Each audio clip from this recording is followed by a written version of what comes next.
si Dieu le veut et que le ruisseau ne déborde pas. Mais ce matin-là, quelque chose clochait. Autumn Callahan avait vu bien des levées de soleil en 45 ans passer sur son ranch perdu du désert texan. Mais jamais elle n'avait vu son chien se comporter comme ça. Titan, son berger allemand, arpentait la longueur de la véranda de bois avec une énergie si étrange qu'elle en sentit son estomac se nouer. Son corps puissant tremblait légèrement, ses oreilles plaquées contre son crâne et ses yeux sombres fixés sur l'horizon, comme s'il y avait vu le diable en personne. Ses pupilles, dilatées de pure terreur, semblaient transpercer le voile de la nuit finissante. « Tout doux, mon grand !» murmura Autumn en sortant pieds et nus sur les planches usées. L'air du petit matin mordit sa peau encore chaude de sommeil, mais c'était le frisson glacé dans ses veines qui la fit frissonner. Titan émit un gémissement sourd, ce son qu'il n'avait plus jamais laissé échapper depuis le jour où elle l'avait recueilli 3 ans plus tôt. À l'époque, il n'était plus que l'ombre d'un chien policier, traumatisé, brisé par la perte de son maître abattu sous ses yeux. Mais cette fois, ce n'était pas un de ces flashbacks qui le faisaient hurler dans son sommeil. Non, il sentait autre chose, quelque chose d'invisible, mais terriblement réel. Soudain, Titan se figea. Son museau s'était levé vers le vent, captant une odeur qu'elle ne percevait pas. Ses poils se hérissèrent, comme pour un duel invisible. « Qu'est-ce que tu vois, mon grand ?» La voix d'Autumn se brisa légèrement alors qu'elle le fixait. Elle savait que Titan ne se trompait jamais. Laissez un j'aime si cette histoire vous touche et partagez vos impressions dans les commentaires en nous disant aussi depuis quelle ville vous nous écoutez en ce moment. Maintenant, poursuivons le récit. Autumn avait appris à faire davantage confiance aux bêtes qu'aux hommes, et elle avait de bonnes raisons pour ça. 3 ans plus tôt, elle avait encore été la plus obstinée des assistantes sociales d'El Paso, jusqu'à ce qu'une affaire lui brise irrémédiablement le cœur. 4 enfants, 4 petits visages encore hantés dans ses cauchemars. Elle avait cru au système, suivi les procédures, respecté les règles. Et quand elle s'était rendue compte qu'on lui avait menti, il était déjà trop tard. Les gamins étaient morts, et un morceau de son âme s'était éteint avec eux. C'est à ce moment-là qu'elle avait trouvé Titan. Ou peut-être que c'était lui qui l'avait trouvé. Le chien errait sur une route désertique, sa carcasse amaigrie et ses yeux creux reflétant la même peine qu'elle. Son ancien maître, l'officier Jared Morales, avait été tué dans une supérette lors d'un braquage. Titan était resté enfermé dans la voiture de patrouille, les vitres closes, impuissant. Depuis, il avait erré, refusant de manger, refusant de se laisser approcher. Ce soir-là, assise sur son carrelage froid, à le regarder dormir d'un sommeil agité, elle lui avait murmuré « 2 âmes perdues, je suppose qu'on se mérite ». Depuis, ils étaient devenus inséparables. Et aujourd'hui, cette même agitation qu'il avait connue au pire de ses cauchemars revenait en force, plus intense encore. Elle attrapa ses bottes, jeta ses clés de pick-up dans sa main. « Très bien. Si tu es si tendu, on va aller voir pourquoi. » À peine eut-elle parlé que Titan bondit dans la cour, ses pattes puissantes soulevant la poussière déjà installée sur le siège passager avant même qu'elle n'ait quitté la véranda. Ses muscles étaient tendus comme un arc, ses yeux braqués sur la route qui menait à la ville. Autumn sentit un frisson désagréable lui grimper le long de l'échine en tournant la clé de contact.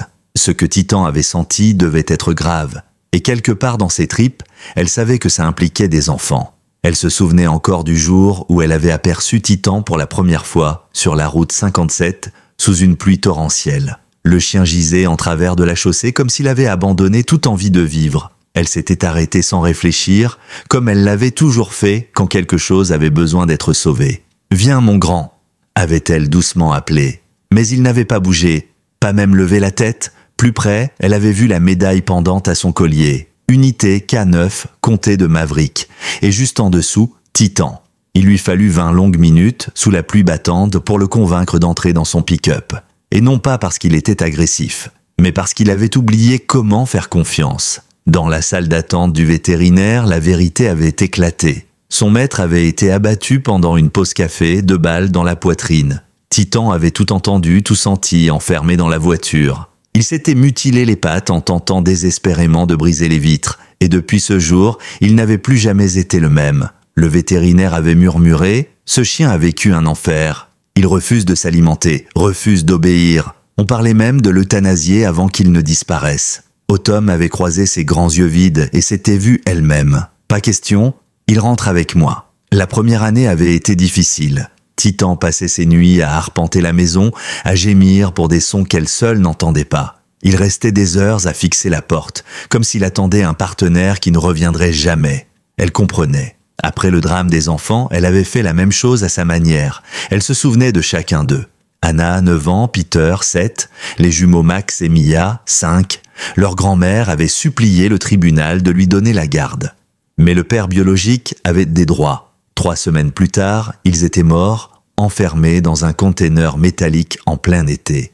Autumn avait trouvé leur corps. Elle avait elle-même dû annoncer la nouvelle à leur grand-mère. Cette nuit-là, elle avait hurlé à la lune dans le désert jusqu'à perdre la voix. Et le lendemain matin, elle avait démissionné. Et pourtant, c'était Titan qui avait fini par lui sauver la vie. 6 mois après leur rencontre, elle bricolait dans le jardin quand le chien avait soudain aboyé furieusement en direction du tas de bois. Elle avait d'abord ignoré, mais un son dans sa voix l'avait forcée à regarder. Sous les bûches, un crotale énorme, prêt à frapper. Titan avait jappé de joie quand elle l'avait remercié. Depuis, il s'était autoproclamé son protecteur. Et jamais il ne s'était trompé. Sauf peut-être à propos de Von McAllister. McAllister était tout ce que la ville adorait. Héritier d'un empire agricole local, généreux donateur, bienfaiteur, toujours souriant. Ses bottes toujours cirées, sa chemise impeccable, il se donnait des airs de bon voisin. Il donnait des chèques à la clinique pour enfants, sponsorisait les rodéos du lycée, ne manquait jamais une messe. Mais chaque fois qu'il croisait Titan, le chien se transformait. Ses poils se hérissaient, ses babines se retroussaient. McAllister se contentait de sourire en coin. « Ce brave chien ne m'aime pas trop », avait-il plaisanté une fois. Et Autumn, déjà à l'époque, s'était demandé si ce n'était vraiment qu'une histoire de parfum. Ce matin-là, en approchant de la ville, Titan devint carrément incontrôlable. Il gémit, pressa son museau contre la vitre, et quand elle passa devant l'entrée du domaine McAllister, il se mit à aboyer comme un fou. Autumn sentit son sang se glacer. Elle se gara finalement devant le dîner où toute la ville prenait son café. Tout paraissait normal, mais elle avait appris à ses dépens que normal ne voulait pas dire sûr. Elle regarda Titan tendu, fixant une menace qu'elle seule ne voyait pas. Elle inspira profondément. « Très bien, mon grand. On va voir ce qui te tracasse tant. » À peine avait-elle ouvert la porte que Titan bondit sur le trottoir, son nez collé au sol suivant une piste invisible.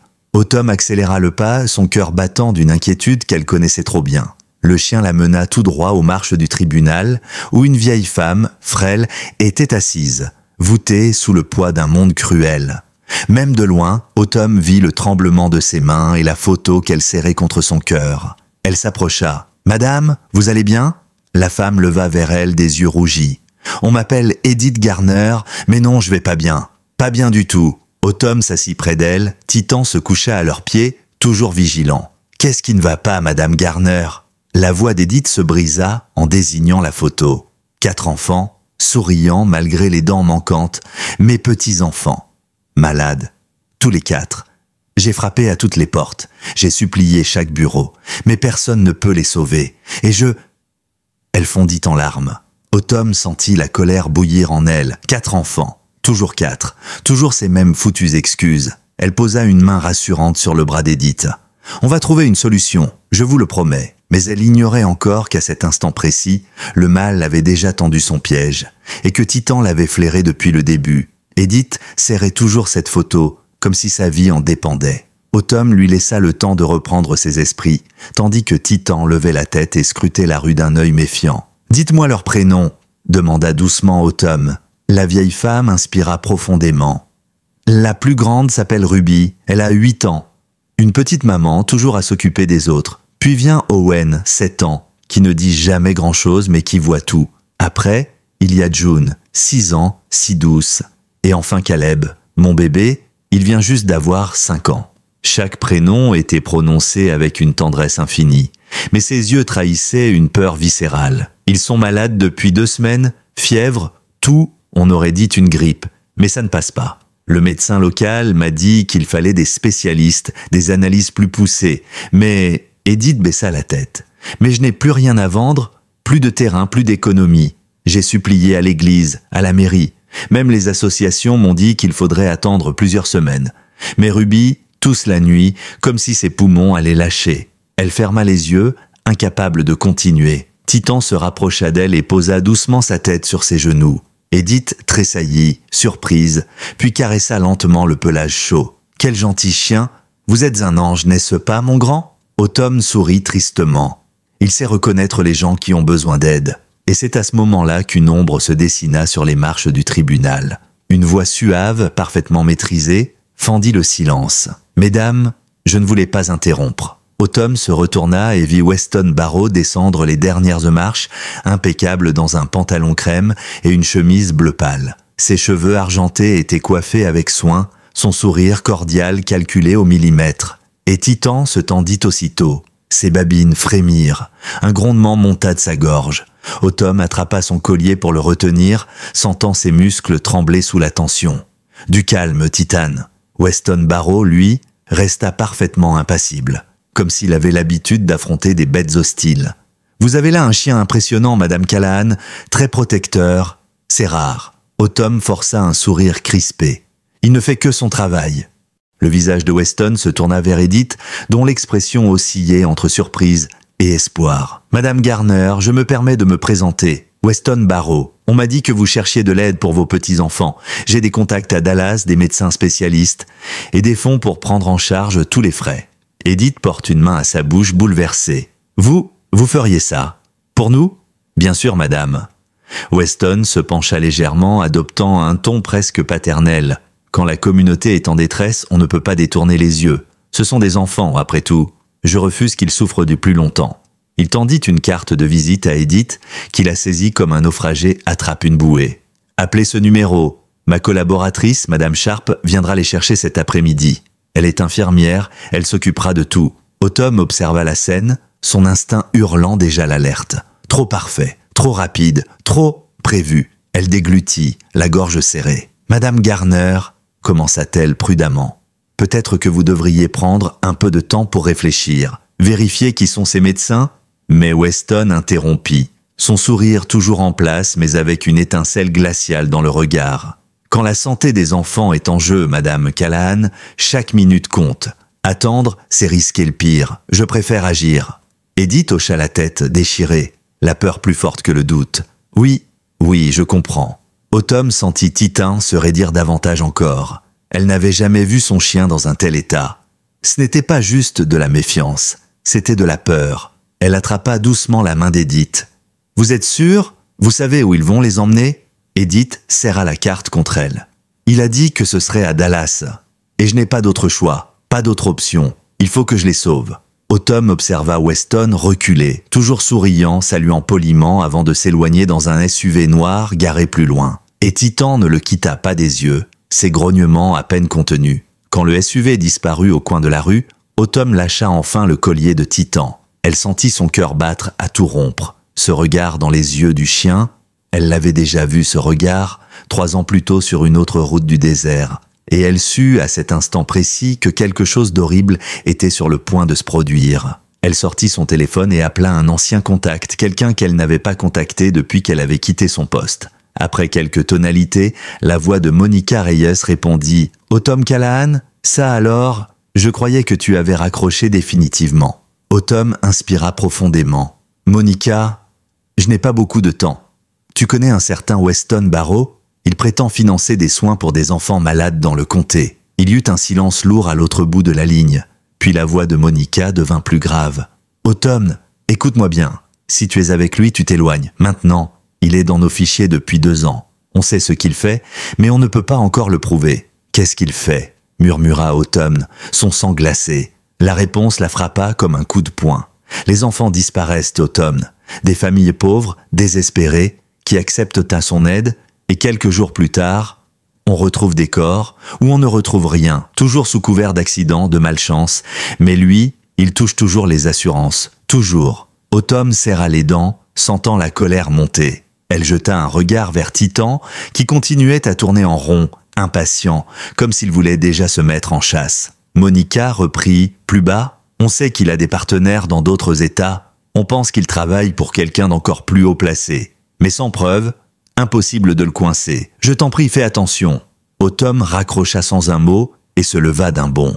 Edith avait déjà disparu, sûrement partie prévenir ses petits-enfants qu'il partirait bientôt. Elle devait les rattraper. Elle siffla Titan et se précipita vers son pick-up. À peine la clé tournée, Titan avait déjà le museau collé à la vitre, flairant une piste invisible, en direction de la sortie de la ville. Autumn appuya sur l'accélérateur. Elle ignorait encore jusqu'où cela l'amènerait. Mais une chose était certaine, elle ne laisserait pas d'autres enfants mourir sous ses yeux. Plus jamais. Le pick-up filait déjà sur la route qui longeait la sortie sud de Sagbrush, la petite ville poussiéreuse où Autumn avait refait sa vie. Titan haletait légèrement, ses yeux rivés sur l'horizon, ses oreilles captant des sons que seule son intuition comprenait. Autumn sentit l'air chaud et sec du désert s'engouffrer par la fenêtre entr'ouverte, soulevant ses mèches brunes. Elle serra le volant plus fort. Son cœur battait à la fois d'une angoisse familière et d'une rage glaciale. Si Edith avait déjà confié les enfants à la soi-disant infirmière de Weston, il leur restait très peu de temps. Et ce temps-là pourrait bien être leur dernier. Elle appuya sur l'accélérateur. La route serpentait entre des collines rocailleuses, bordées de yucca et de cactus, jusqu'au vieux motel au bout de 3rd Street. C'était là qu'Edith avait loué une chambre pour elle et ses petits-enfants depuis qu'ils avaient perdu leur maison. Autumn arriva dans un crissement de pneus. Dans le parking déjà chauffé par le soleil, elle vit la silhouette d'Edith au loin, debout, ses mains serrées autour d'un mouchoir. Une fourgonnette blanche venait de s'éloigner, soulevant un nuage de poussière sur la route. Edith levait la main pour saluer, ses yeux embués de larmes. Autumn bondit du pick-up, claquant la portière si fort que Titan sursauta. « Edith !» cria-t-elle en courant vers la vieille dame. Edith se retourna surprise et confuse. « Autumn ? Mais je croyais qu'ils étaient entre de bonnes mains. » Autumn la saisit par les épaules, la forçant à la regarder. « Vous ne comprenez pas. Cet homme, Weston, il n'aide personne. Il les utilise. Et ses enfants ?» Elle déglutit. « Ses enfants risquent de ne jamais arriver à Dallas. » Edith eut un haut le cœur. Sa main trembla si fort qu'elle en laissa tomber le mouchoir sur le bitume brûlant. « Mais, elle m'a dit, elle a promis. » Sa voix se brisa en un sanglot.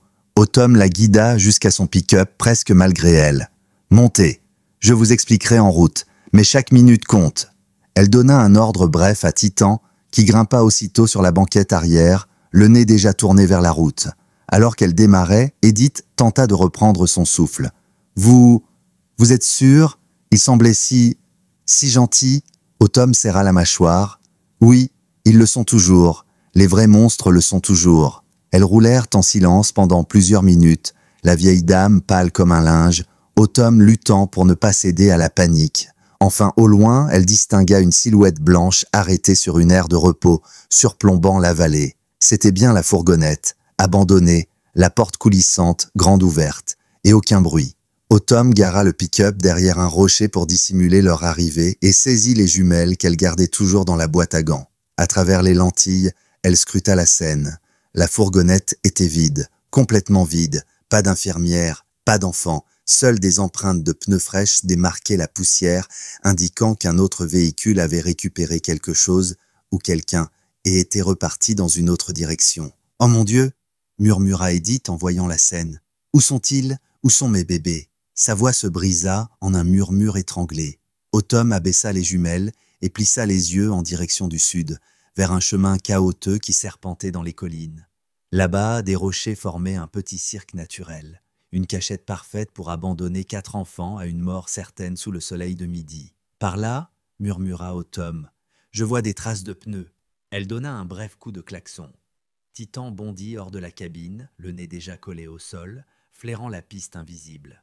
Sa queue raide trahissait sa tension. « Madame Garner, restez près de moi et faites exactement ce que je vous dis. » Edith hocha la tête, les yeux fixés sur la poussière rouge qui se soulevait à chaque pas. La marche jusqu'au cirque de rochers dura ce qui sembla une éternité. Les pierres chauffées par le soleil brûlaient déjà la plante des pieds malgré les bottes. Edith peinait à suivre, son souffle court mais refusait d'abandonner. Titan avançait d'un pas rapide, sûr, son pelage foncé se fondant dans les ombres de la roche. Et puis soudain, il s'immobilisa. Ses oreilles pivotèrent vers la gauche et il émit un aboiement bref, autoritaire. Autumn suivit son regard et le vit. Dans l'ombre d'un rocher, les 4 enfants étaient là, recroquevillés l'un contre l'autre. Ruby, la plus grande, serrait le petit Caleb contre elle, essayant de lui donner de l'eau avec une bouteille presque vide. Leurs visages étaient écarlates, leurs lèvres fendillées. Le plus petit gémissait faiblement, presque inconscient.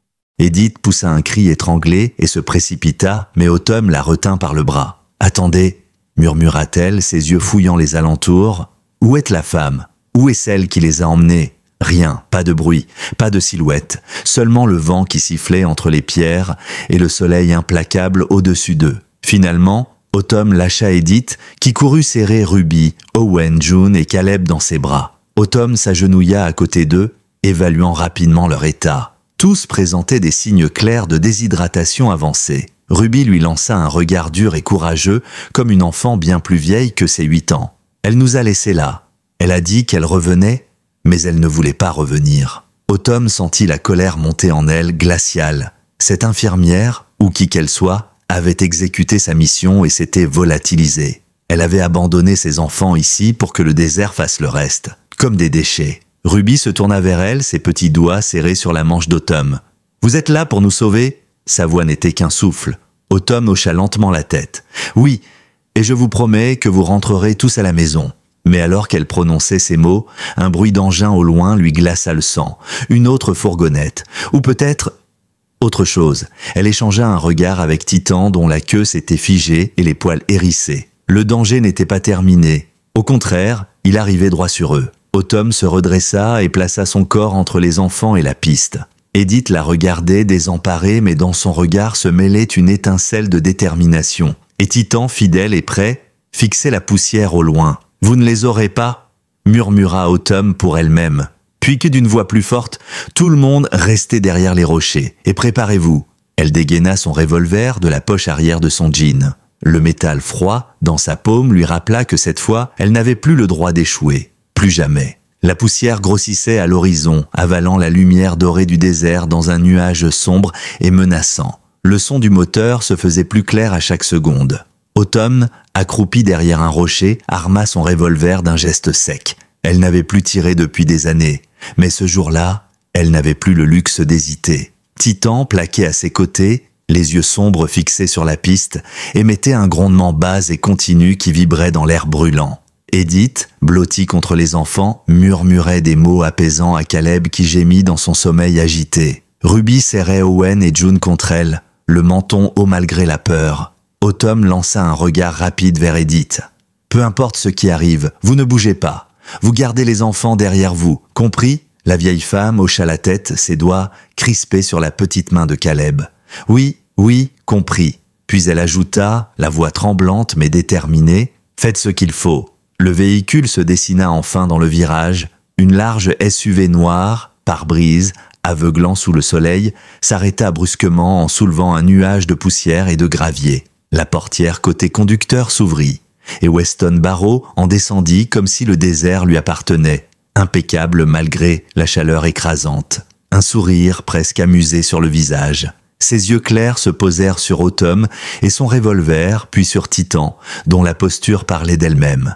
Et enfin sur les enfants recroquevillés dans l'ombre. « Eh bien, dit-il d'une voix doucereuse qui portait malgré le vent. Voilà qui complique les choses. » Une autre portière claqua. Derrière lui, la silhouette de la nurse apparut enfin. Sans sa blouse blanche, elle paraissait différente, plus dure, presque militaire dans sa tenue sombre. Une arme à la main, ses cheveux attachés en queue de cheval. Elle s'immobilisa à la vue d'Autumn, puis son regard se posa sur Edith et les enfants. On n'avait dit pas de spectateurs. Weston leva la main calmement. « Laissez-moi gérer. » Il avança de quelques pas, le pas assuré. « Madame Callahan, vous ne comprenez pas. Je rends service à ces familles. Je les soulage d'un poids insupportable. Regardez-les, malades, condamnés, je leur offre la seule chose qu'ils peuvent espérer. De l'argent pour ce qu'il reste. » Autumn sentit son estomac se nouer.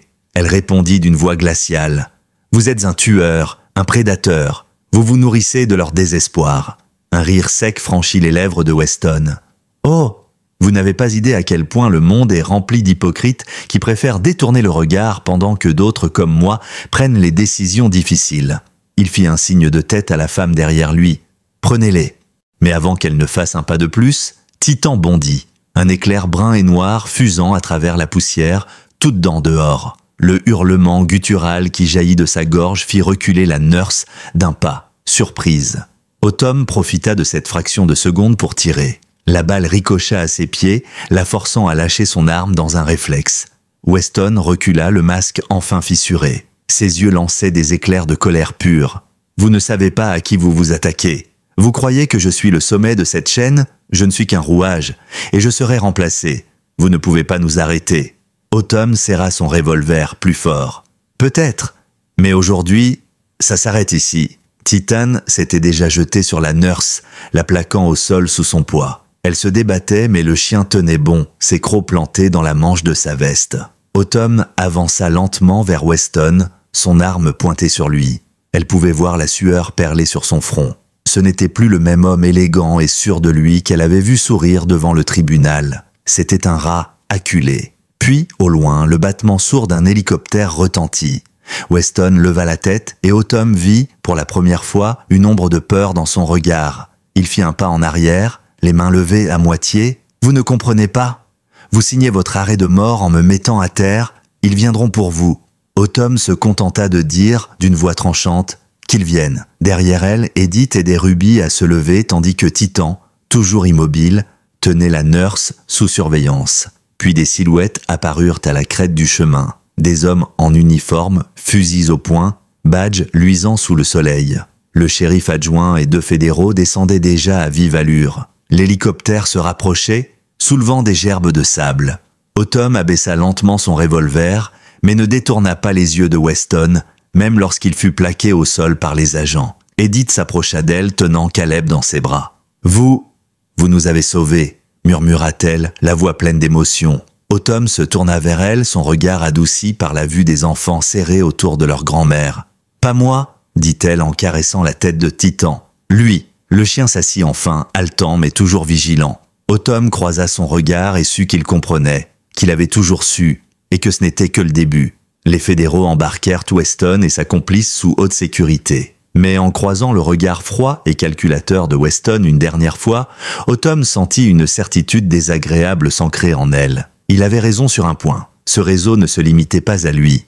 Et si elle voulait vraiment protéger ses enfants, il faudrait continuer à se battre, encore, toujours. Le soleil baissait déjà à l'horizon quand la petite caravane de véhicules descendit la route vers Sagebrush, ramenant Edith et ses petits à la sécurité d'un hôpital. Autumn les suivit de près dans son pick-up, Titan couché à ses pieds, et tandis qu'elle jetait un dernier regard au désert, elle murmura à voix basse « On n'en a pas fini, toi et moi ». Titan leva la tête et la fixa de ses yeux bruns brillants, comme pour lui répondre. Le retour vers Sagebrush fut pesant, ponctué seulement par le ronronnement régulier du moteur et le souffle lourd d'Edith, assise sur la banquette arrière, serrant ses petits-enfants contre elle comme si on pouvait encore les lui arracher. Ruby avait la tête appuyée sur l'épaule de sa grand-mère, Owen fixait le paysage d'un regard vide, et June sanglotait doucement contre Caleb, toujours amorphe, mais respirant plus calmement après avoir bu un peu d'eau. Titan ne lâchait pas les enfants des yeux, assis, le museau tendu vers eux, comme pour vérifier à chaque instant qu'ils respiraient toujours. Autumn, elle, gardait les mains crispées sur le volant. Une part d'elle voulait se réjouir d'avoir arraché ces 4 innocents des griffes d'un monstre, mais une autre part, plus sombre, savait déjà que ce n'était qu'un premier round, et qu'en face, l'ennemi était bien plus grand. Ils déposèrent Edith et les enfants à l'hôpital de Sagebrush, où une équipe médicale les prit en charge aussitôt, les installant sous perfusion dans des chambres climatisées. Autumn refusa poliment la proposition de rester dormir à l'hôpital. Elle avait rendez-vous avec le shérif et les agents fédéraux dans moins d'1 heure. Quand elle sortit, Titan la suivit sans hésiter, fidèle à ses côtés malgré la fatigue palpable dans ses muscles. Il avait combattu pour elle aujourd'hui, pour eux, et dans ses yeux, on pouvait lire la même détermination farouche qu'au matin. Le bureau du shérif était étrangement calme quand Autumn franchit la porte. 2 agents fédéraux, un homme en costume sombre et une femme blonde au tailleur strict, se tenaient appuyés contre une table d'audience encombrée de dossiers. Le shérif Cal Barnes, lui, semblait plus vieux que d'habitude, ses épaules affaissées sous le poids d'une journée infernale. Il la salua d'un bref hochement de tête. « Asseyez-vous, Callahan !» Elle obtempéra. Titan s'assit à ses pieds et posa la tête contre sa jambe. L'agent fédéral commença. « Weston Barrow est en détention, sa collaboratrice aussi. Nous avons déjà relevé leur téléphone, leur carnet. Plusieurs documents indiquent des transactions financières régulières vers des fondations d'aide aux enfants, dans plusieurs États. C'est encore flou, mais Il marqua une pause. Vous avez mis le doigt sur un réseau beaucoup plus vaste que ce que nous soupçonnions. Autumn fronça les sourcils. Combien d'enfants? La femme blonde laissa échapper un soupir. Difficile à dire pour le moment. Nous savons qu'il y a eu au moins 17 décès suspectés d'avoir suivi le même schéma que ce que vous avez vu aujourd'hui. Des familles désespérées, appâtées par de fausses promesses et... Elle détourna brièvement le regard. Les corps retrouvés dans des conditions atroces, et d'autres jamais retrouvés. Le silence retomba dans la pièce, lourd comme une chape de plomb.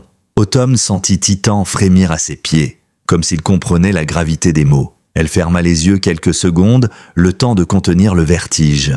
17 vies, 17 enfants, et combien d'autres encore? Alors on les arrête tous.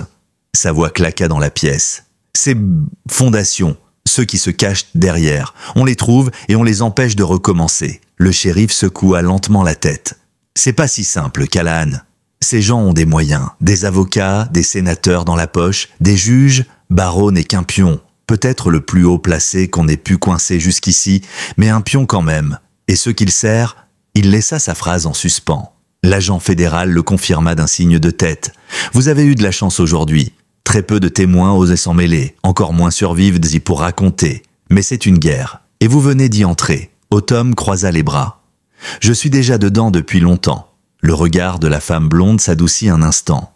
Elle sortit une carte de son portefeuille et la glissa sur la table devant Autumn. Vous avez l'instinct.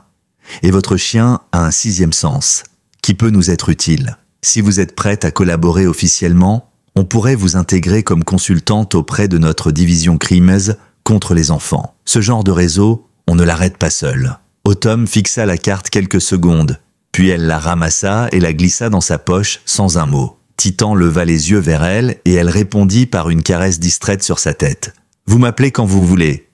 Je ne reculerai pas. » Quand elle sortit du bureau du shérif, la nuit était déjà tombée sur Sagebrush. Le vent chaud soufflait sur la rue déserte et les lumières du centre hospitalier scintillaient au loin. Autumn marcha jusqu'à son pick-up. Titan sauta dans la cabine et s'installa à sa place, déjà apaisé maintenant que la poussière était retombée. Mais dans son regard, la vigilance demeurait. En rentrant à son ranch, Autumn prit quelques minutes pour contempler le désert, encore baigné de la chaleur du jour. L'air vibrait de promesses et de menaces mêlées. Elle repensa à Ruby et à la façon dont la fillette avait murmuré en la voyant arriver. « Vous êtes là pour nous sauver ?» Elle inspira profondément et murmura pour elle-même, pour Titan, et peut-être aussi pour tous les enfants encore perdus dans l'ombre. « Je ne les laisserai pas vous reprendre, jamais. » Titan posa sa tête sur ses genoux et elle sentit ce lien indestructible entre eux, forgé dans la douleur, renforcé dans la lutte.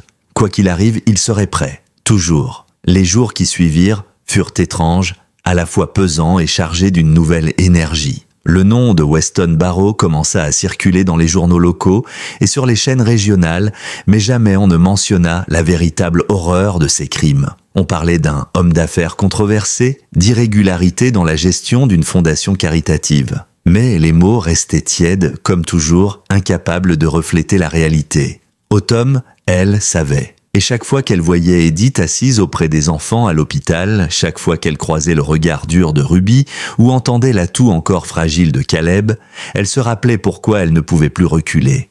Elle passa beaucoup de temps sur le porche de son ranch à planifier la suite. Le désert s'étendait devant elle comme un océan d'ambre et de rouge, immuable et imprévisible. Titan, toujours à ses côtés, la surveillait plus qu'il ne surveillait les collines, ses yeux noisettes brillant d'une fidélité silencieuse. Le téléphone qu'on lui avait donné finit par sonner, un soir où la lune paraissait trop basse et trop brillante. C'était l'agente fédérale qu'elle avait rencontrée au bureau du shérif. Sa voix avait ce ton neutre derrière lequel se cachait un léger respect. « Madame Callahan, on a besoin de vous. » 2 jours plus tard, Autumn était dans un SUV gouvernemental aux vitres teintées, en route pour Phoenix. Il ne lui avait pas donné de détails au téléphone, seulement un lieu et une heure. Titan avait été accepté sans discussion, et elle sentait bien que même ses agents en costume sombre reconnaissaient sa présence comme une nécessité, pas une option. Dans une salle de conférence impersonnelle, au 5e étage d'un immeuble fédéral, on lui exposa ce qu'il savait déjà. Weston avait parlé, un peu, pas assez pour tout avouer, mais suffisamment pour dessiner une carte sinistre de ce réseau invisible. Des antennes partout dans le pays, des coordinateurs comme Weston chargés de repérer les familles vulnérables, de leur tendre la main puis de faire disparaître les enfants sous couvert d'un malheur ordinaire. La fondation couvrait ses traces avec un professionnalisme terrifiant. Chaque étape avait été rodée, peaufinée par des années d'impunité. Mais désormais, il y avait des brèches. La chute de Weston avait provoqué des remous. Certains opérateurs avaient fui, d'autres avaient été repérés. Et on avait besoin d'elle pour identifier les prochains maillons. Elle s'entendit répondre « oui », comme si elle avait attendu qu'on lui propose. Et quand elle sortit de la salle, Titan trottant derrière elle, elle se sentit pour la première fois depuis des années à sa place. Les semaines suivantes furent rythmées par des voyages, des rencontres, des journées passées dans des foyers d'accueil ou des tribunaux de comté, à observer des familles, à écouter leurs histoires. Elle décelait désormais dans la voix d'une mère, dans la façon dont un père détournait le regard, la peur d'avoir trop à perdre. Parfois, c'était suffisant pour qu'elle donne l'alerte. D'autres fois, il ne lui restait que la douleur de savoir qu'elle arrivait trop tard. Dans ce travail, Titan devint plus qu'un compagnon. Il devint un collègue. Sa capacité à détecter la peur, la détresse, la duplicité la rendait plus efficace encore. Les agents commencèrent à lui demander presque par réflexe « Et votre chien ? Qu'est-ce qu'il en pense ?» Et elle souriait toujours de la même façon. Titan ne se trompe jamais. Elle revit Edith et les enfants 2 mois plus tard, dans leur nouvelle maison, bien loin de Sagebrush.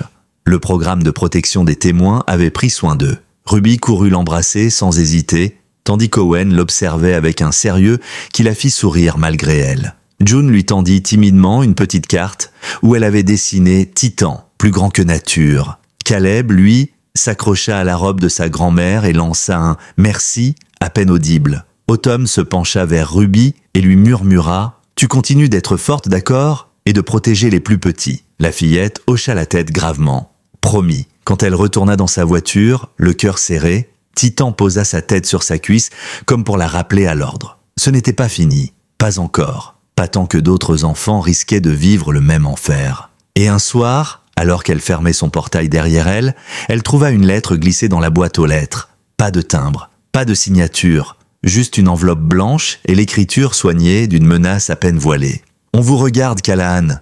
Vous ne pouvez pas gagner cette guerre. Vous ne pouvez pas tous les sauver. Mais vous pouvez toujours perdre ce que vous avez. » Autumn plia la lettre, la glissa dans sa poche et alla s'asseoir sur son porche. Le désert brillait sous les étoiles, indifférent à ses peurs. Titan se coucha à ses pieds. Elle le gratta derrière l'oreille et murmura simplement qu'il vienne, parce qu'elle avait décidé ce jour-là dans le désert que rien ni personne ne lui arracherait plus jamais un enfant sous ses yeux. Et elle avait Titan, son allié, son ange gardien. Et avec lui, elle était prête. Autumn resta longtemps sur ce porche cette nuit-là, la lettre toujours dans sa poche, à écouter le silence pesant du désert. Les étoiles étincelaient, immuables, et le vent caressait doucement les herbes sèches. À ses pieds, Titan respirait calmement, mais son regard fixait l'obscurité avec la même vigilance farouche qu'au premier jour. La menace n'était plus abstraite désormais. Elle avait un visage, des mains, et quelque part là dehors des yeux posés sur elle. Mais elle n'avait pas peur, elle avait pris sa décision, et rien ne l'en détournerait. Dès le lendemain matin, elle prit contact avec l'agente fédérale pour lui transmettre la lettre. Elle les retrouva dans les bureaux de Phoenix. La femme en tailleur noir fronça les sourcils en la lisant. « Ils savent de qui vous êtes, et ils vous testent. » Autumn la regarda droit dans les yeux. « Qu'ils continuent, tant que ça les éloigne d'autres enfants. » La femme plia la lettre et la rangea dans un dossier. « Vous comprenez, Callahan, qu'on ne peut pas garantir votre sécurité totale si vous continuez à les provoquer. » Autumn répondit sans ciller. « Vous ne pouvez pas garantir celle des enfants non plus. Alors autant continuer. » Les jours suivants furent d'une intensité nouvelle. On lui donna accès à des dossiers d'enquête classés, à des rapports sur des familles qu'elle laissait pour compte. Elle passa ses nuits à recouper les dates, les noms, les schémas. Et à chaque nouveau fil tiré, une vérité se dessinait. Le réseau était beaucoup plus organisé qu'on ne l'avait imaginé. Il exploitait les failles du système, utilisant des associations de façades pour dissimuler des actes monstrueux. Chaque accident était en réalité méticuleusement planifié. Et ce que Weston avait avoué n'était qu'une fraction de l'iceberg. Un soir, en rentrant chez elle, Autumn trouva Titan assis devant la porte, les oreilles tendues, la gueule entr'ouverte comme s'il s'apprêtait à gronder. Une silhouette se tenait à quelques mètres, à la lisière de la route, dissimulée par l'ombre d'un cactus. Sans réfléchir, Autumn porta la main à son revolver et lança « Montrez-vous ». Un homme sortit lentement de la pénombre, les mains levées. Il portait une chemise froissée, un jean poussiéreux, et son visage était marqué par les années et la fatigue. Ses yeux étaient d'un bleu perçant. « Madame Callahan, je m'appelle Noah Garrison. On m'a dit que vous pourriez m'aider. » Elle fronça les sourcils méfiante. « Qui vous a dit ça ?» L'homme haussa légèrement les épaules. « Une vieille collègue du service de protection de l'enfance dans le Dakota. Elle m'a dit que vous étiez la seule qui comprenait. » À ces mots, Autumn sentit une pointe glacée lui traverser la poitrine. C'était la première fois que quelqu'un venait la chercher jusque chez elle. Elle relâcha un peu la pression sur son arme, mais resta prudente. « Qu'est-ce que vous voulez ?»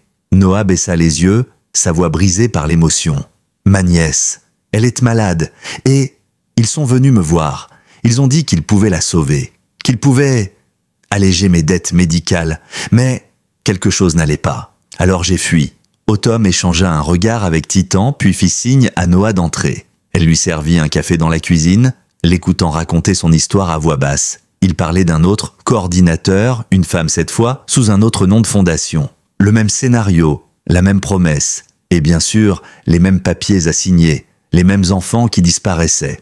Autumn se redressa et nota mentalement tout ce qu'il lui disait. « Vous avez encore ces documents ?» Noah hocha la tête. « Dans ma voiture, je les ai gardés. Au cas où. » Elle acquiesça. « Bien, on va commencer par ça. » Plus tard dans la nuit, seule sur le porche avec Titan, elle observa Noah endormi sur le canapé, enfin apaisé pour la première fois depuis des semaines. Elle murmura au chien « On dirait qu'on a un nouveau combat à mener. » Le lendemain, elle remit les documents aux fédéraux. Ils confirmèrent que le nom de la femme mentionnée par Noah apparaissait déjà dans leur radar sous au moins 2 alias.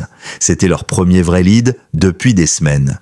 Et grâce à Noah, ils avaient enfin une piste fraîche. « Bon travail, Callahan !» lança l'un des agents en refermant le dossier. Autumn répondit sans détourner les yeux « Ce n'est pas du travail, c'est juste ce qu'il faut faire. » Dans les jours suivants, elle accompagna Noah et sa nièce dans une planque sécurisée. La petite fille, Gracie, avait 8 ans et ressemblait tellement à Ruby que ça lui serra la gorge. Quand elle la vit sourire timidement à Titan qui posa sa tête contre ses genoux, Autumn sut qu'elle ne s'arrêterait jamais. Pas tant qu'il resterait des enfants à protéger. Un soir, sur la route du retour, elle reçut un appel. C'était Edith. Sa voix tremblait d'émotion. « Je voulais juste vous dire, Ruby a écrit un poème pour vous.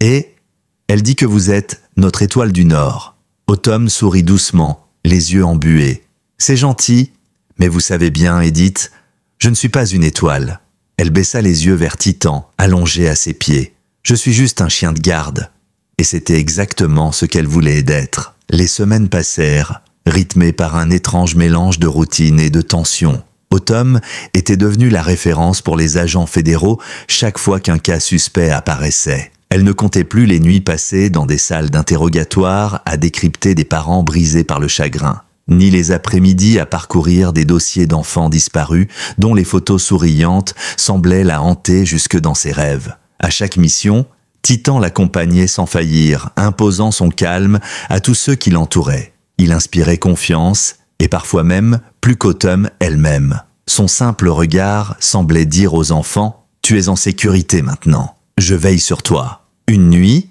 alors qu'elle rentrait d'une mission dans le nord du Nouveau-Mexique, elle trouva un paquet sur la table de son Porsche.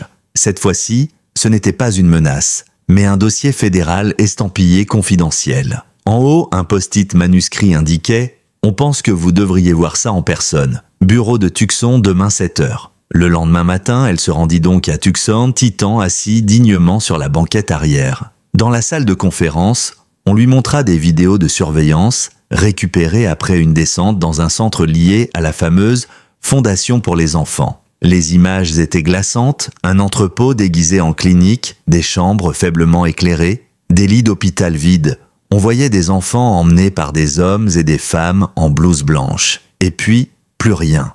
Elle serra les poings, sentant Titan se tendre à ses côtés, comme s'il percevait la colère monter en elle. Un agent résuma la situation. On pense qu'ils opèrent encore dans 3 États, Arizona, Nevada et probablement le Texas. La cellule qu'on a démantelée ici n'était qu'une des nombreuses branches. Il lui lança un regard grave. Mais maintenant que vous êtes impliqué, Callahan, ils savent qui vous êtes. Et ils vous surveillent. » Elle inspira profondément et répondit simplement « Alors qu'ils continuent, qu'ils me surveillent autant qu'ils veulent. Tant qu'ils se rappellent que moi aussi, je les regarde. » Les jours suivants, elle mit en place un réseau discret de contacts locaux, des assistantes sociales de confiance, des policiers en sous-marin, des familles qu'elle avait déjà aidées et qui lui donnaient des informations. Petit à petit, une carte se dessinait. À chaque point, une histoire. À chaque croix rouge, un enfant perdu, une famille dévastée. Une nuit en plein désert, elle reçut un appel d'urgence d'un de ses nouveaux informateurs dans le sud du Nevada. Une femme venait de signaler la disparition subite de sa fille de 6 ans après une consultation gratuite proposée par une association caritative. Autumn n'hésita pas une seconde. Elle sauta dans son pick-up, Titan déjà à bord, et fonça vers la frontière du Nevada. Elle retrouva la mère en larmes sur le perron d'une petite maison décrépite. Dans ses bras, elle tenait une couverture rose. « Elle s'appelle Ellie », sanglotait-elle. « Elle avait de la fièvre, et ces gens ont dit qu'ils pouvaient l'aider. Je n'avais pas d'argent pour l'hôpital. » Autumn posa une main ferme sur son épaule. « On va la retrouver, je vous le promets. » Avec l'aide des fédéraux, ils repérèrent le véhicule grâce aux caméras de circulation et suivirent la piste jusqu'à un motel miteux en périphérie de Las Vegas. Là, elle eut la confirmation que le réseau ne s'était pas affaibli malgré Weston Barrow. Une autre femme en blouse blanche, un autre coordinateur, avait déjà pris la relève. Mais cette fois, Autumn ne comptait pas laisser filer. La confrontation fut brève mais intense. Elle trouva Ellie recroquevillée dans une chambre sombre, le regard vide. Et cette fois encore, ce fut Titan qui se glissa en premier dans la pièce, son museau humide contre la joue de la fillette, lui arrachant enfin un petit sanglot, signe qu'elle était encore là, quelque part sous le choc. Elle la souleva dans ses bras, sentant son cœur battre plus fort que jamais. Elle murmura à l'enfant « On rentre à la maison maintenant, Ellie, je t'ai trouvé ». Quand elles sortirent du motel, la mère d'Ellie courut à sa rencontre et Autumn sentit la fillette se détendre enfin dans ses bras, ses petits doigts accrochés à la chemise de la détective comme si elle ne voulait plus jamais la lâcher. Plus tard, assise dans la voiture sur le chemin du retour, Ellie endormie contre elle, elle croisa le regard de Titan dans le rétroviseur et elle sut qu'il pensait la même chose qu'elle. Chaque enfant arraché aux griffes de ce réseau était une victoire. Mais la guerre, elle, continuait. Quand elle déposa Ellie dans les bras de sa mère, la femme la serra fort, puis leva des yeux pleins de larmes vers Autumn. « Vous êtes un ange ?» Autumn sourit faiblement, effleurant la tête de Titan du bout des doigts. « Non, je fais juste ce qu'il faut faire. » Elle resta quelques minutes encore devant la maison, regardant la lumière dans la fenêtre, où Ellie retrouvait enfin son lit. Et dans l'ombre, elle crut apercevoir une silhouette qui l'observait depuis la rue d'en face. Un homme en manteau sombre, immobile, avant de disparaître dans la nuit. Autumn sut alors qu'il l'attestait, qu'il continuait de l'évaluer, et elle murmura en démarrant son pick-up « Tant mieux, parce qu'ils n'ont encore rien vu ». La silhouette aperçue cette nuit-là ne quitta plus les pensées d'Autumn. Pendant des jours, elle ressassa la scène, guettant le moindre signe d'une présence dans son sillage. Pourtant, rien. Juste ce silence inquiétant d'un réseau qui savait se terrer quand la lumière devenait trop vive. Mais elle sentait dans ses tripes qu'ils préparaient leur prochain coup. Et cette fois, elle comptait être prête. Elle se remit donc à l'ouvrage avec plus de détermination encore. Avec l'aide des fédéraux, elle dressa une liste des enfants les plus à risque dans la région, croisant les données des hôpitaux, des services sociaux et des associations locales. Chaque nom sur ce tableau blanc était une promesse silencieuse. Une promesse qu'elle ne laisserait pas les monstres les emporter. Elle commença aussi à renforcer la sécurité autour de chez elle. Un système d'alarme dernier cri fut installé, des caméras infrarouges couvrant chaque angle du ranch.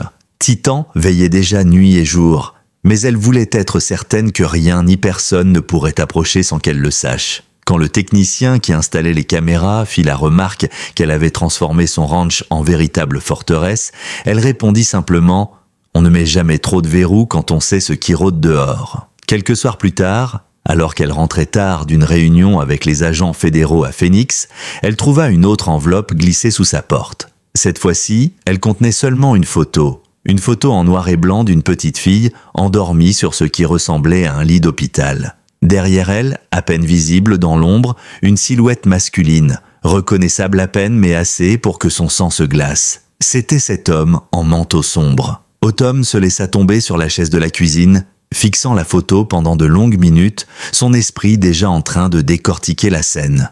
Où avait-elle été prise? Qui était cette petite fille? En bas de la photo, griffonnée à la main, une phrase « Vous ne pouvez pas tous les sauver ». Elle sentit la colère monter en elle, une rage glaciale qui la força à serrer la photo jusqu'à la froisser. Titan, qui la surveillait, poussa un léger gémissement, comme pour lui rappeler de respirer. Elle ferma les yeux un instant, puis murmura à son chien « Alors on commence par celle-là ». Le lendemain matin, elle montra la photo aux fédéraux. L'agente qui supervisait son unité fit un signe de tête en voyant l'image. « Ils vous provoquent. Ils veulent te voir jusqu'où vous êtes prête à aller. » Autumn ne la quitta pas des yeux. Alors donnons-leur une raison d'avoir peur de la réponse. Ils mirent la photo sous tous les scanners possibles, cherchant le moindre détail exploitable. Après des heures, ils parvinrent à identifier le modèle de la lampe dans le coin du cadre. Une lampe d'un vieux sanatorium abandonné en périphérie de Flagstaff, depuis reconverti en centre de réhabilitation pour enfants à besoins spécifiques, du moins en apparence. Autumn ne perdit pas une seconde. Elle fit le plein de son pick-up, vérifia son arme et fila vers le nord. Titan assis sur la banquette à côté d'elle, immobile, la regard fixé sur la route. À mesure que les miles défilaient, la silhouette de la montagne se dessinait à l'horizon, massive et indifférente. Mais pour elle, c'était un champ de bataille qui l'attendait. Elle atteignit le vieux sanatorium au crépuscule, une grande bâtisse de briques rouges à moitié envahie par la végétation avec des volets qui battaient doucement dans le vent du soir. À première vue, il n'y avait pas âme qui vive, mais Titan se figea dès qu'ils franchirent la grille. Ses oreilles se dressèrent, son regard se durcit. Il avait senti ce qu'elle aussi percevait déjà. Ils étaient là. Elle entra d'abord seule, laissant Titan flairer le sol et les coins sombres. Chaque pas résonnait sur les carreaux craquelés. Elle avançait lentement, ses doigts frôlant la crosse de son arme, à l'affût du moindre son. Au fond du couloir principal, une porte entr'ouverte laissait filtrer une faible lumière jaune. C'est là qu'elle la vit.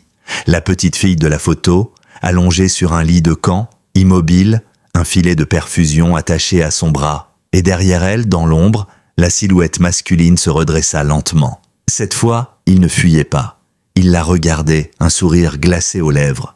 « Vous êtes plus tenace que je ne le pensais, Callahan. » Elle ne répondit pas. Elle pointa son arme dans sa direction et ordonna « Laissez-la, tout de suite. » Il esquissa un rire bas. « Vous ne comprenez toujours pas. Celle-ci n'est qu'une parmi tant d'autres. Vous pensez pouvoir sauver le monde, mais le monde n'a jamais voulu être sauvé. » Autumn serra la mâchoire. « Peut-être pas.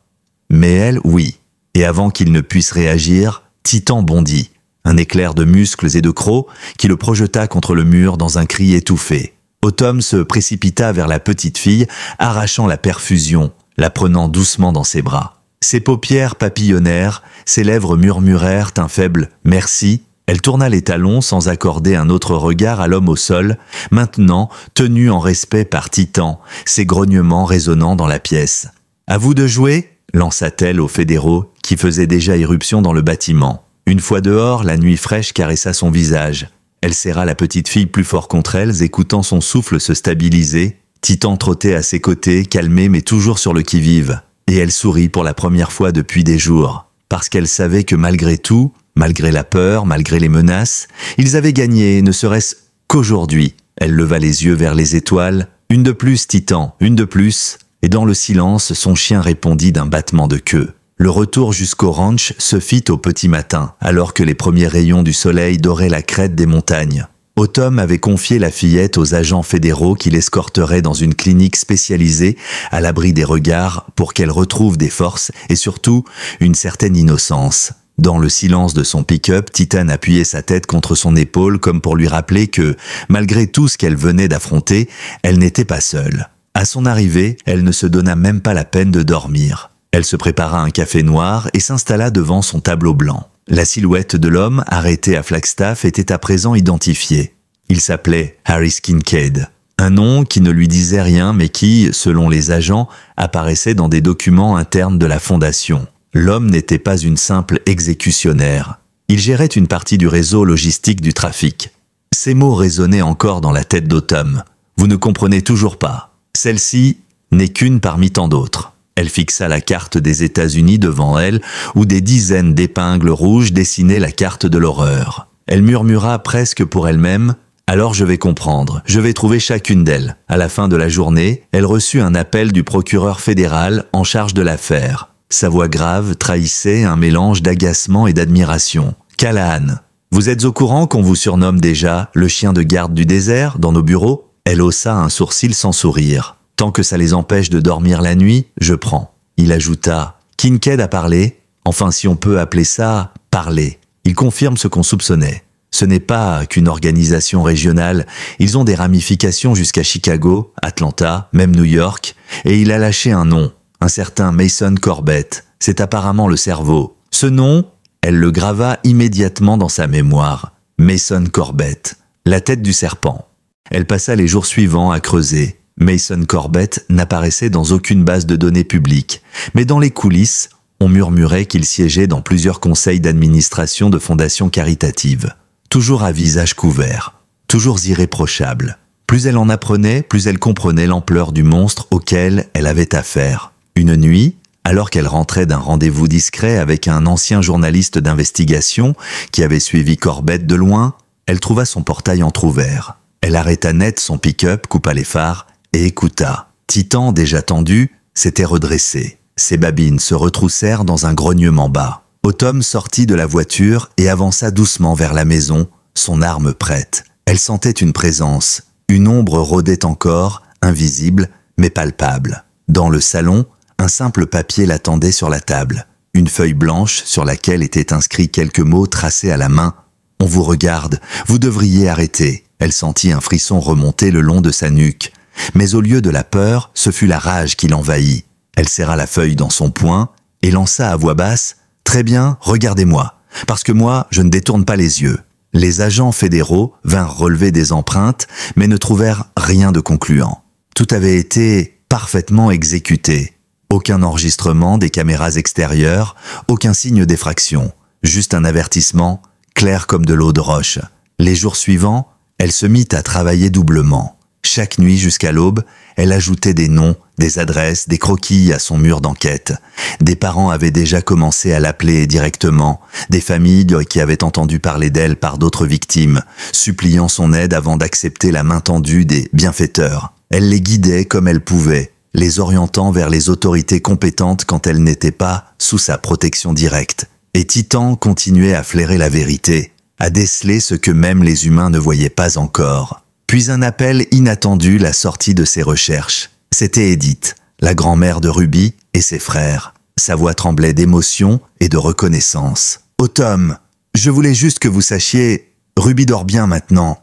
Et elle a dit ce matin que quand elle serait grande, elle voudrait être comme vous. » Autumn sentit sa gorge se serrer et resta un instant silencieuse, le cœur lourd et léger à la fois. Elle ferma les yeux et répondit doucement « Dites-lui qu'elle est déjà bien plus forte que je ne le serai jamais. » Cette nuit-là, sur son porche, elle fixa les étoiles, avec Titan couché à ses pieds. Dans l'obscurité, un coyote hurla au loin. Autumn murmura dans le vent « Corbett, je viens pour vous et je n'arrêterai pas. » Titan leva la tête, ses yeux étincelants d'une lueur presque humaine, et poussa un grondement bas, comme s'il approuvait. Le combat ne faisait que commencer, et elle n'avait jamais été aussi prête. Les semaines suivantes furent un tourbillon d'opérations coordonnées, d'allers-retours entre Arizona, Nevada et même jusqu'à l'Illinois. Autumn et Titan accompagnaient les fédéraux dans des descentes nocturnes, discrètes mais décisives, sur des maisons, des entrepôts, des soi-disant cliniques où des enfants étaient stockés comme des marchandises. Chaque fois, le même schéma, des visages fatigués, des regards brisés, et Titan qui s'approchait des plus petits en silence pour les rassurer, comme s'il portait en lui la promesse que tout allait s'arranger. Mais malgré toutes ces victoires, Mason Corbett, lui, demeurait insaisissable. Il était devenu presque une ombre, une silhouette que l'on devinait derrière chaque mur, mais que l'on ne pouvait jamais attraper. Autumn sentait pourtant qu'elle se rapprochait. Ses contacts remontaient la piste financière, fil par fil, jusqu'à ce qu'un nouveau nom émerge, la Fondation Saint Elmo's Hope, basée à Chicago. Officiellement, elle finançait des recherches pédiatriques et distribuait des bourses aux familles dans le besoin. En réalité, c'était la nouvelle coquille derrière laquelle Corbett cachait ses crimes. Alors, elle prépara son déplacement. Elle prévint les enfants restés au ranch avec Edith qu'elle serait absente quelques jours et que tout avait été organisé pour qu'ils ne manquent de rien. Libby l'avait regardé avec ses grands yeux déterminés. « Vous allez encore sauver d'autres enfants, oh pas vrai ?» Autumn lui avait souri, ému par tant de courage chez une si petite fille. « C'est la promesse que je me suis faite, et je ne reviens pas tant que je ne l'ai pas tenue. » Titan, lui, avait déjà sauté dans le pick-up avant même qu'elle ne ramasse son sac. Il savait, il avait toujours su. À Chicago, la pluie fine transformait les trottoirs en miroirs gris. La fondation Saint-Elmo's se dressait dans le quartier huppé de Lincoln Park, façade immaculée, vitres brillantes, réceptionnistes impeccablement habillées. Mais derrière ces apparences, Autumn sentait la pourriture. Elle passa 2 jours entiers à observer discrètement les allées et venues, se familiarisant avec les visages, les horaires. À chaque fois qu'elle se rapprochait d'un réseau, elle ressentait la même angoisse dans ses entrailles, cette peur sourde que cette fois-ci, elle arriverait trop tard. Puis vint la 3e nuit. Une livraison inhabituelle eut lieu à l'arrière du bâtiment dans une cour de service mal éclairée. Une camionnette blanche banalisée, 2 hommes en blouse et un enfant endormi sur une civière, le visage à moitié dissimulé sous une couverture. Autumn sentit la colère lui monter au cœur. Mason Corbett était là, elle en était sûre. Elle se faufila dans l'ombre avec Titan à ses côtés, se glissant derrière la camionnette. Elle reconnut aussitôt la silhouette de Corbett, plus grand qu'elle ne l'imaginait, élégant dans son manteau sombre. Il supervisait la scène d'une main froide et méthodique, signant des papiers pendant que les hommes chargeaient la civière. Elle sortit son téléphone pour prévenir les agents fédéraux déjà postés dans les environs.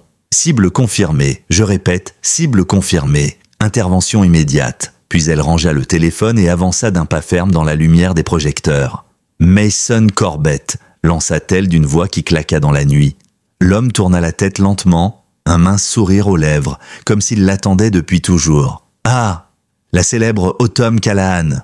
On m'avait prévenu que vous finiriez par remonter jusqu'à moi. » Autumn garda son arme baissée, mais son regard était aussi tranchant qu'une lame. « Laissez l'enfant, tout de suite. » Corbett eut un rire bas, dédaigneux. « C'est touchant, cette croisade que vous menez. Mais vous vous trompez de combat, cher ami. Vous croyez sauver des vies? Vous ne faites que retarder l'inévitable. Ces enfants ne valent rien pour ce monde. Moi, au moins, je leur donne un sens, une utilité. » Autumn sentit Titan grogner à ses côtés, un grondement profond qui sembla faire vibrer la cour. Elle rétorqua, chaque mot chargé de rage contenue, « Ce que vous appelez sens n'est que cruauté, et je vais vous en priver. » Dans la seconde qui suivit, les projecteurs s'éteignirent de brusquement. La cour plongeait dans l'obscurité alors que les fédéraux fondaient sur la scène. Les hommes en blouse furia plaqués au sol avant même d'avoir compris ce qui se passait. Mais Corbett, lui, tenta de s'échapper par la porte arrière du bâtiment. Autumn s'élança à sa suite. Dans les couloirs déserts de la fondation, elle le talonna sans relâche. Sa silhouette se faufilait dans les escaliers, bondissait dans les couloirs, mais Titan, plus rapide, coupa sa course.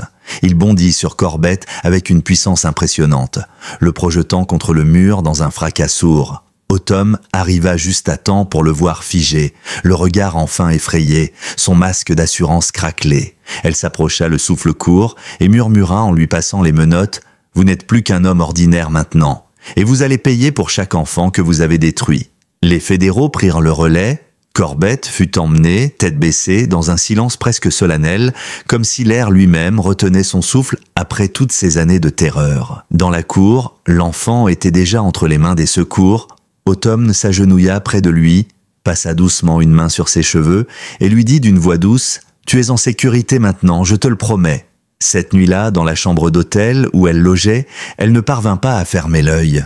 Elle resta assise à la fenêtre, Titan couché à ses pieds, fixant les lumières de la ville avec un mélange d'épuisement et de détermination. Mason Corbett avait été capturé, mais elle savait que le réseau ne s'arrêtait pas là. Elle leva la tête vers le ciel étoilé de Chicago et souffla presque pour elle-même « Tant qu'il restera un seul enfant à sauver, je ne m'arrêterai pas. » Titan, comme pour lui répondre, posa sa patte sur sa jambe, ses yeux pleins d'une fidélité inébranlable. Ensemble, ils continuaient le combat, et ensemble, ils ne céderaient jamais.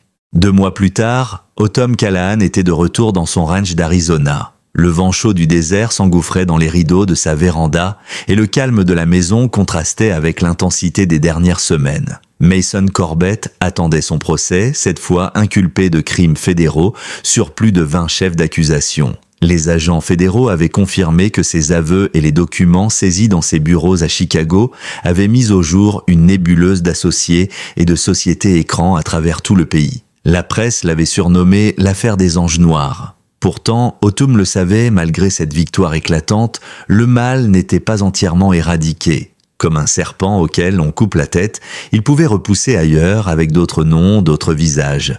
Mais cela n'entamait pas sa détermination. Elle s'était jurée de rester vigilante. Ce soir-là, le ranch avait une atmosphère particulière. Edith avait cuisiné un grand repas et les enfants qu'elle avait aidés à sauver étaient tous là, riant dans la cuisine, jouant dans la cour avec Titan. Libby, Jack, Maggie et Sammy avaient grandi, chacun retrouvant un peu plus de leur innocence, chacun guérissant lentement des blessures invisibles laissées par leur passé. Libby vint la trouver sur le porche, un carnet contre sa poitrine. « Miss Autumn ?» murmura-t-elle d'une petite voix. Elle lui sourit. « Oui, ma grande ?» La fillette lui tendit timidement son carnet. « J'ai écrit quelque chose pour vous, et pour Titan aussi. » Autumn ouvrit le carnet et lut les lignes écrites en lettres irrégulières, mais soignées. Certains disent que les anges ont des ailes. Mais moi, je sais que parfois, ils ont des bottes pleines de poussière et un chien avec de grands yeux bruns. Ils apparaissent quand on en a le plus besoin et ils ne repartent pas tant que le danger n'est pas parti. Ma famille a 2 anges comme ça. L'un s'appelle Titan et l'autre Autumn Callahan. Les mots lui nouèrent la gorge. Elle se pencha et serra la fillette dans ses bras. « Merci, ma chérie. Mais tu sais, moi aussi j'ai trouvé des anges. » Elle jeta un regard vers Titan, allongé sous la balustrade, et Edith, qui leur faisait signe depuis la cuisine. Puis elle regarda les étoiles. On en trouve partout, quand on sait où regarder. Plus tard, alors que les enfants dormaient, elle s'installa dehors, son café à la main, Titan à ses pieds. Edith la rejoignit avec une couverture sur les épaules. Elles restèrent silencieuses un moment, observant le ciel nocturne, chacun absorbé dans ses pensées. Puis Edith murmura « Vous auriez pu vous arrêter, vous savez, après Corbett. Vous auriez pu dire que c'était suffisant. » Autumn secoua la tête avec un demi-sourire. « Ce n'est jamais suffisant. Tant qu'il restera un seul enfant à sauver, je ne pourrai pas m'arrêter. Parce que j'ai vu ce qu'il se passe quand on détourne le regard. Je ne veux plus jamais vivre ça. » Edith posa sa main ridée sur la sienne. « Alors je prierai pour que vous ne soyez jamais seul dans ce combat. » Le lendemain matin, son téléphone vibra. C'était un agent fédéral. « Callahan, nous avons peut-être besoin de vous à Los Angeles. Un nouveau foyer d'activité vient d'être identifié. Vous êtes partante ?» Elle échangea un regard avec Titan. Il s'était déjà levé, prêt. Comme toujours, elle répondit simplement « Donnez-moi l'adresse ». Avant de partir, elle se tourna vers Edith et les enfants regroupés devant la porte. « Je reviendrai. » Libby hocha la tête et lança « Allez aider d'autres enfants. Et revenez vite. » Autumn sourit, monta dans son pick-up et démarra. Titan, installé sur le siège passager, fixait la route à venir. Ils savaient tous les deux que le combat ne finirait jamais vraiment. Mais tant qu'il resterait un seul enfant à protéger, tant qu'il existerait une seule ombre dans laquelle les monstres pouvaient se cacher, il serait là pour allumer la lumière. En quittant la propriété, elle laissa son regard se perdre sur les collines embrasées par l'aube. Elle se dit que oui, malgré la noirceur du monde, il restait des raisons d'espérer. Parce qu'il y aurait toujours des gens prêts à se battre, des femmes, des hommes, des chiens au cœur immense, qui se dresseraient face aux ténèbres. Et tant qu'il resterait des innocents à défendre, elle serait là. Parce qu'on ne naît pas toujours ange, mais on peut le devenir. Et parfois, les anges ont 4 pattes. Merci d'avoir écouté cette histoire. Si vous aussi, vous avez déjà rencontré un ange dans votre vie, une personne, un animal, une main tendue qui a changé votre chemin, partagez votre histoire en commentaire. Peut-être qu'à travers vos mots, quelqu'un retrouvera espoir. Et souvenez-vous, la bonté se trouve parfois là où on s'y attend le moins, et elle peut sauver des vies.